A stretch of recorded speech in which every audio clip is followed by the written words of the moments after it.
John Dewey was an American philosopher, psychologist, and educational reformer whose ideas have been influential in education and social reform. He was born on October 20, 1859 and died on June 1, 1952. He's authored books such as Democracy in Education, Experience in Education, Arts as Experience, The Public and Its Problems, and The Schooling Society. Enumerate and elaborate the principles of good teaching based on the educational philosophy of John Dewey. Cite specific and concrete examples to each principle.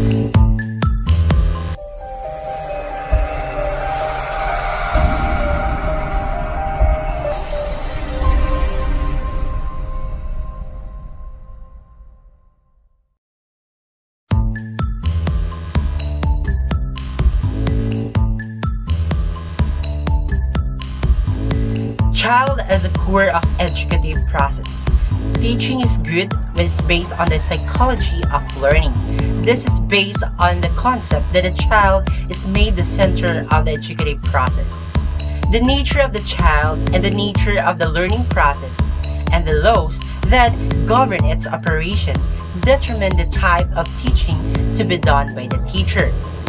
Good teaching is as much about passion as it is about reason. It's about not only motivating students to learn, but teaching them how to learn, and doing so in a manner that is relevant, meaningful, and memorable. Learning is not a spectator sport.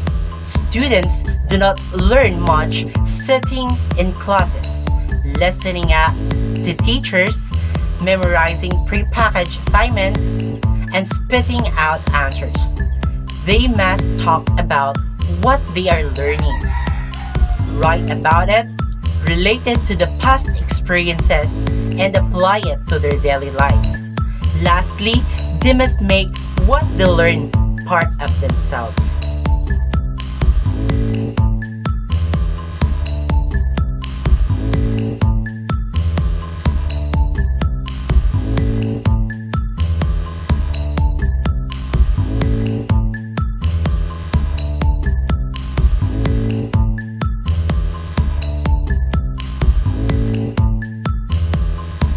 Continuously related and interrelated activities and experiences. Teaching is good when it is well planned, such that the activities and experiences of the learner are continuously related and interrelated into larger, more meaningful, more inclusive relation patterns. Good teaching is about substance and treating students as consumers of knowledge. It's about doing your best to keep on top of your field, reading sources inside and outside of your areas of expertise, and being at the leading edge as often as possible. Good teaching is also about bridging the gap between theory and practice. It's about leaving the ivory tower and immersing oneself in the field, taking to consulting with and assisting practitioners and liaising with their communities.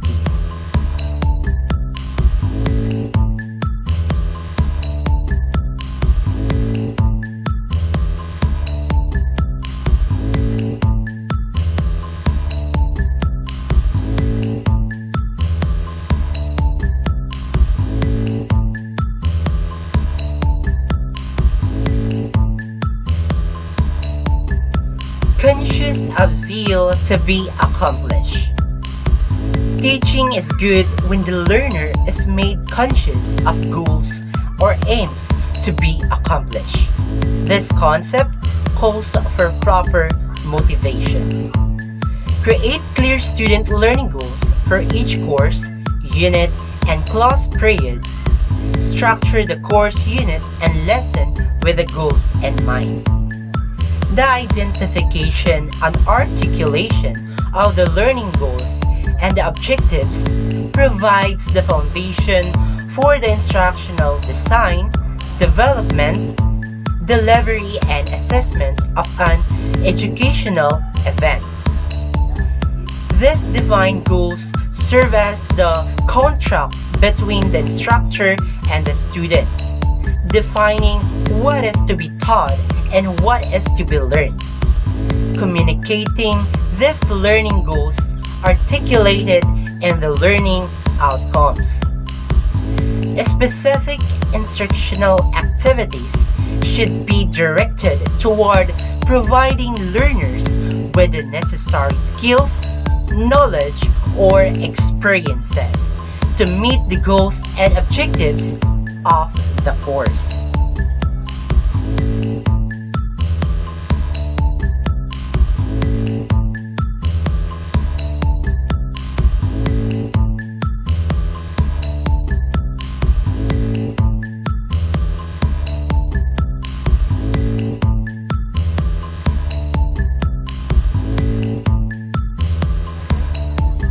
Availability of instructional materials and devices.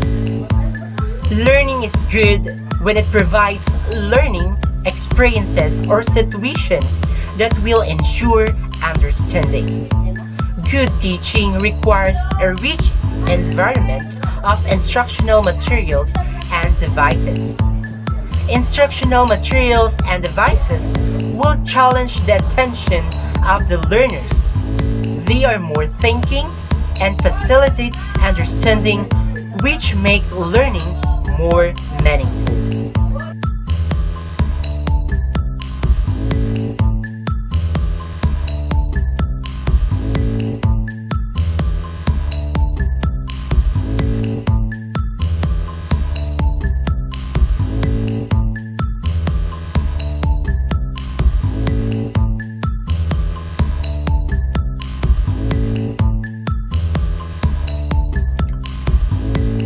Provision to meet individual differences.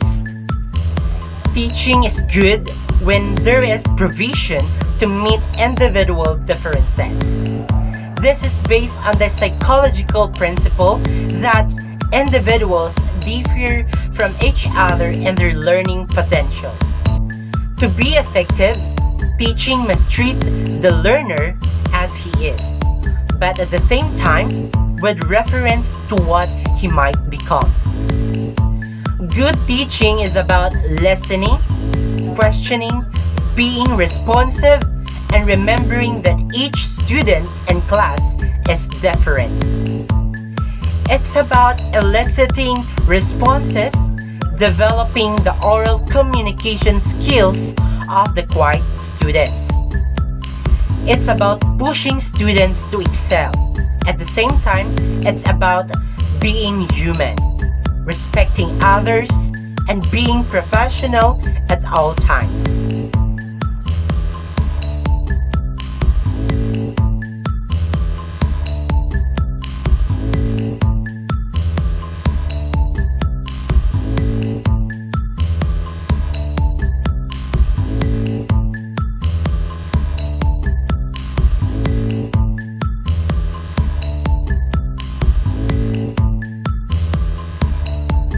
Principles of a perception. Teaching is good when it utilizes the past experiences of the learner. This concept is based on the principle of a perception. This means that learning is easier when you start from what the pupils already know. Prepare thoroughly for the whole course, unit, and each lesson. Ask questions of the material that your students are also likely to have. Knowing what you know and don't know focuses on learning. Students need appropriate feedback on performance to benefit from courses. And getting started, students need frequent opportunities to perform and receive suggestions for improvement. At various points and at the end, students need chances to reflect on what they have learned, what they still need to know, and how to assess themselves.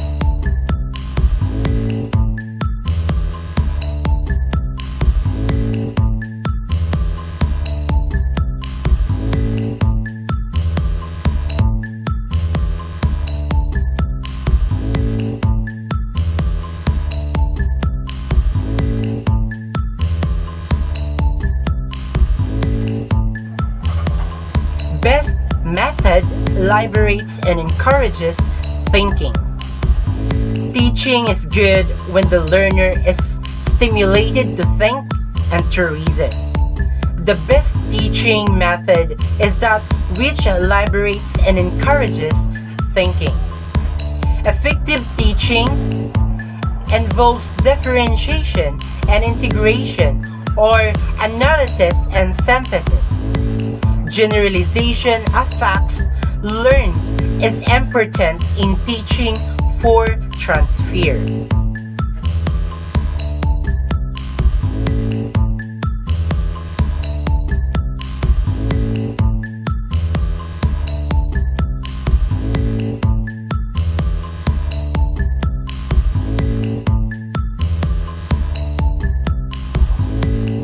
Governed by democratic principles. Teaching is good when it is governed by democratic principles. In democratic teaching, social relationship is placed on a plane of natural respect, cooperation, tolerance, and fair play. Teaching to be effective must be governed by love and understanding. In other words, the learners are free emotional tension. Good teaching is about caring, nurturing, and developing minds and talents. It's about devoting time, invisible to every student. It's also about the thankless hours of grading, designing or redesigning courses, and preparing materials to still further enhance instruction.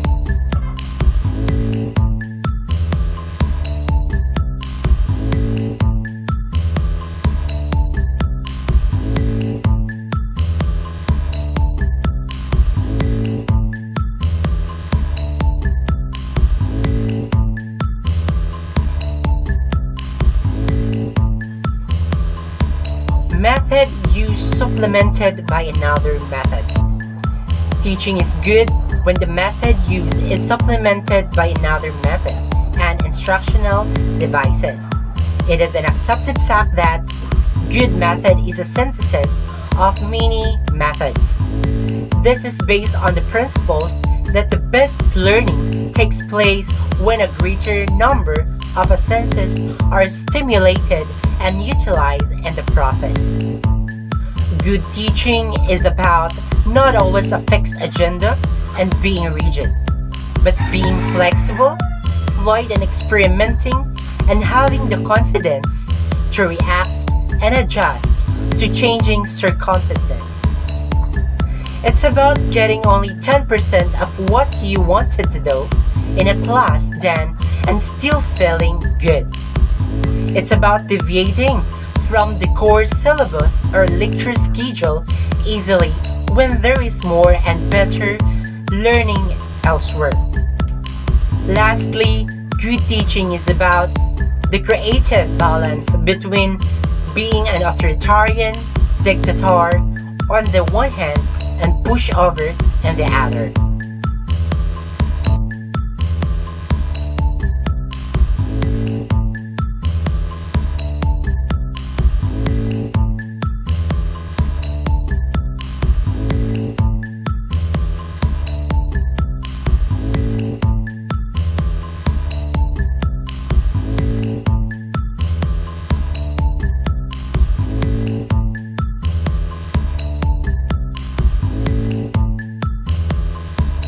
Evaluation as integral part of teaching process. Teaching is good when evaluation is made an integral part of the teaching process. Evaluation is part and parcel of teaching. Evaluation measures the effectiveness of teaching and learning and completes the function which is essential in teaching. Teaching is meaningful only when the results of teaching are achieved. Assessment and measurement serve as variable purposes for both instructors and students because they provide information on learner progress. They measure achievement of learning goals and they provide learners with benchmarks for monitoring their progress and adjusting their learning strategies. Assessment instruments and activities should be congruent with the learning goals and should be consistent with the skills required of the learner throughout the learning process. Assessment and measurement strategies should be employed as an integral part of the learning experience, enabling learners to assess their progress, to identify areas for review, and to reestablish immediate learning or lesson goals.